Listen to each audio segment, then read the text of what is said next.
Sup, it's Mr. Eric, Thursday, September 30th, 2021. 2 days ago, I found a nice table on Facebook. Not one of those flimsy plastic tables that wiggles around, but a banquet table made out of wood and metal. The reason I want this table is because I want to make a shipping station at the warehouse. So the guy and I negotiated down to a price of $40, which is pretty reasonable, and we scheduled for me to come pick it up today. So that's what I did after I woke up. I started driving to Cheshire to go get this table. However, on the way there, I get a call from a number I've never seen before. I answer the phone, and the dude on the other end of the line says, "Hey, the truck driver's at your loading dock. Where are you?" And I'm like, "What? What truck driver?" Then I remember, shoot! The pallet of books is probably here. It was weird though, because I literally paid for the freight shipping like 2 days ago, so maybe I paid for it while I was on the way and they just trust me. That's a good thing, but damn, this delivery caught me by surprise. So I made a nice UE, booked it to Bristol to open the loading dock for the truck. The truck driver was a super chill man. For some reason, he referred to me as Boss Man. I've never heard somebody call me Boss Man before. I've heard people say boss, and I've heard people say man. But the two combined, it kind of made me feel good, actually. Anyways, this dude was nice enough to bring the pallet from the truck all the way to right outside my warehouse door. He went back to his truck. I used my pallet jack to move the pallet into the warehouse so that nobody else takes it. And I was running pretty low on time, so I just left the pallet in here, and then I booked it over to Cheshire to go get this table. The guy with the table, he didn't really care that I was late, which is nice. When I picked it up, he helped me move it into the van, and then I was off. I sent him the Venmo, and we were good. I came back home because I hadn't eaten yet today. I ate some of the leftover Chinese food that Mom made last night, and then I was on the move again. This time I was driving down to Branford for the huge Branford book sale that's going on today. Over 50,000 books, they claim. I wanted to get there early for two reasons. One, to hold my spot in line, and two, to get a good parking spot. So I showed up at 1 p.m. for the 5 p.m. book sale.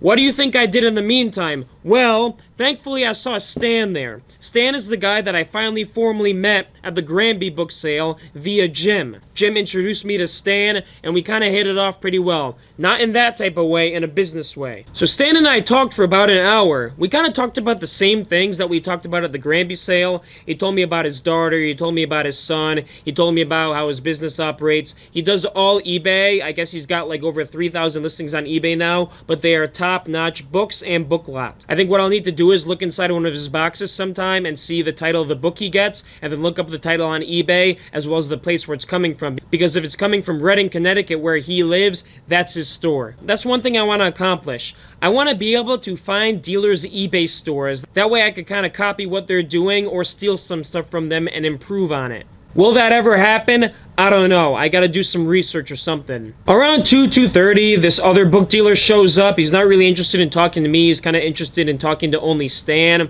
I think the reason he didn't want to talk to me is because I'm kind of a newbie. They are both very experienced and have a lot of years doing this type of thing. So they look at me like an amateur and just a scanner. But I'm starting to know my book stuff. I'm starting to put some lots together on eBay. I'm starting to pick books out by just looking at them and not scanning. I'm doing all right. I could be better.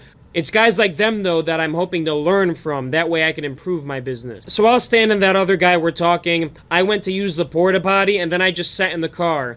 I wanted to take a nap, but there was just something on my mind bugging me. I really want to get better at picking out antiquarian books, so I just did my research. I pulled out Jim's business card that he gave me in the summer, and I went to his website. I started scrolling through all his antiquarian books, and I was noticing the prices of these books. Like, holy crap, he literally had dozens of books that were priced at over $1,000, and then a bunch of other books that were in the hundreds of dollar ranges. One thing I noticed, that the description of each of his listings was to the T. He talked about everything on the book: the dust jacket, the binding, and the pages. He really emphasized the condition of the book because his buyers are collectors. They don't want a crappy book. They want one in great condition. That's why the value's so high. I might have to start doing a similar thing with my eBay listings, especially for the higher ticket items. I might be able to sell a book just because my condition listing is better, as well as my photos.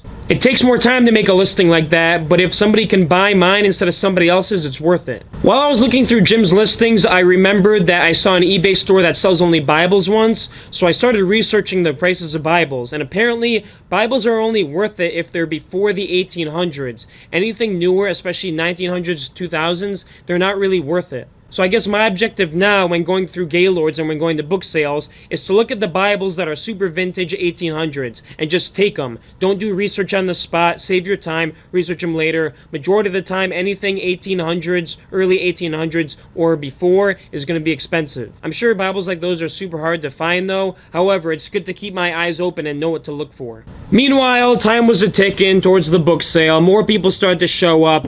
All the Turkey people who I swear work for one guy and just bring their books to him and he pays them, they started showing up at the same time too and putting their stuff in the line. They literally have overtaken these book sales. Good for them, but at the same time it's kind of annoying. I even saw a brand new guy come today with a brand new scanner, and guess what? One of his buddies went over to set up the scanner for him because he hadn't even set it up yet. I could tell because he pulled the paper out and started scanning the barcodes on the instruction manual. These people all really can't be friends. It doesn't make any sense. Like, if you're making a lot of money at book sales, why are you going to invite your friends to be your competition? That just takes the whole purpose away of you going to the book sale and being first in line or getting to the sections first that you want to. I'm really going to have to find a way to ask these guys. It's going to be hard because I don't know if they speak much English. A lot of them have heavy accents, and when the friends of the library talk to them, they kind of give like body language answers. I guess I'm gonna have to find the one that does speak English and figure it out from them. Moving on, the book sale finally started at around 5 p.m. I was fourth in line on my side of the tent. There was two sides. On the other side, there was a bunch of the other dealers, like the guys from New Jersey, and then Stan. As soon as the sale started, I went over to the reference textbook section. Some of the other Turkey people followed me there, and what they did was freaking annoying. They just pulled out all the textbooks and put them in their box. I really wanted to speak up, but there was no time to do so, so I just went over to the art books, and then I went over to the religion, medicine, health books. I got some good stuff. I went out to the children's section to get a bunch of the Harry Potter books because I want to lot them up. The rest of my time at the sale, I spent bouncing around. I went to sci-fi, I went to crafts, I went to religion. Same deal as every other sale. I don't have to go in detail here. One breakthrough I did have today, though, is I have finally come to understand why the Turkey people scan the fiction books. They changed their Scoutly triggers to match the new prices. So when they scan the books, they look at the new price, then they pull out the book to see if it's in very good condition. If the book looks new to them, they'll buy it, and then they'll eventually list it as new. So when it sells, it's going to sell for much higher than a used price would. It is freaking brilliant. They're taking a risk because Amazon might ask them for an invoice, and if they don't have one, suspend their account. But according to Gokhan, who I talked to once, Amazon doesn't really do that. How did I figure this out, you may ask? Well, all I did was stand behind one of the Turkey guys while they were scanning the fiction books, and I looked at their Scoutly app. And on the Scoutly app, there was all the proof. Every time they scanned a book, the highlight was on the new section. So for example, if they scanned a James Patterson book and the used price was like $5 and the new price was like $12, the $12 profit calculation will come up on the app. I'm telling you, this is freaking brilliant, and I need to copy it. I obviously want to hit the more profitable sections first, but I'll try to get over to the fiction before these guys and start to scan for newer items. It all makes freaking sense now. That's why at the end of the sales, these Turkey people, they sit on their boxes and they open the dust jackets to look for any staining before they buy it.